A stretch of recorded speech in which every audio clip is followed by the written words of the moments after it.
If your opponent queens all the time in your games, keep watching this video, because that's precisely what we will be going over right now.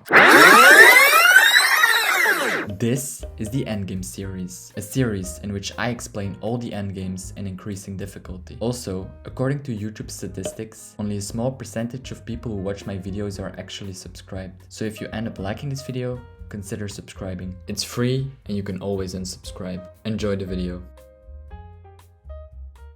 The rule of the square. So basically in this position, white wants to promote his pawn, and of course, the black king wants to stop the white pawn from promoting. So the black king will run in this direction and try to control this very important promoting square. If the black king stands in this square right here, black will always be able to stop the white pawn. White plays the move a4 in this position. We follow our plan with black and we play the move king to e4. The black king is still in the square. White plays a5, we play the move king to d5. The black king remains in the square. White plays a6, we play the move king to c6. And after a7 and king to b7, we can stop white from promoting after the moves a8 queen and king takes queen on a8.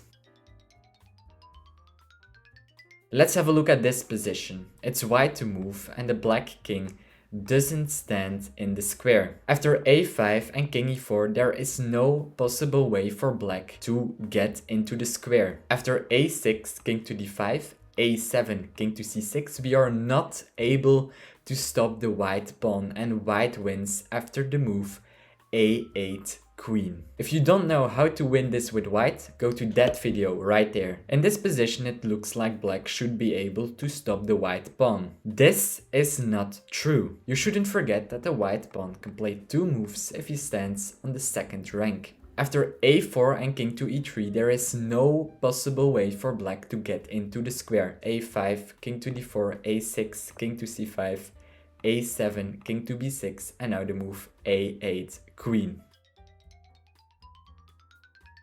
Let's have a look at the first example. This is black to move and draw the game. If you want, you can figure out the solution on your own and stop the video right here. In this position, we have a tactical move to draw the game. We play the move queen to f3, attacking the queen and the king at the same time. Of course, the white king can't move because after something like king to h2, we can just take the queen and we will take the pawn next. Instead, the only move for white in this position is to take the queen on f3. And after king takes queen on f3, you can see that the black king is in the square. After a4, king to e4, a5, king to d5, a6, king to c6, a7, king to b7, we protect the promotion square.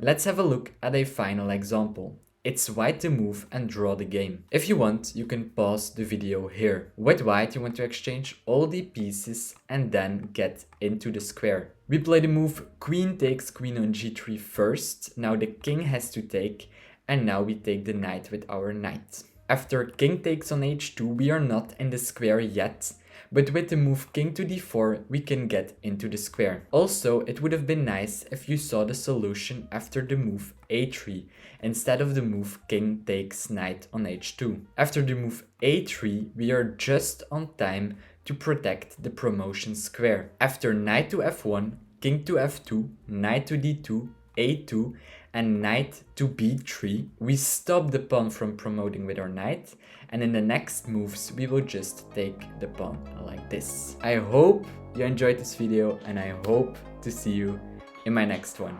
Bye.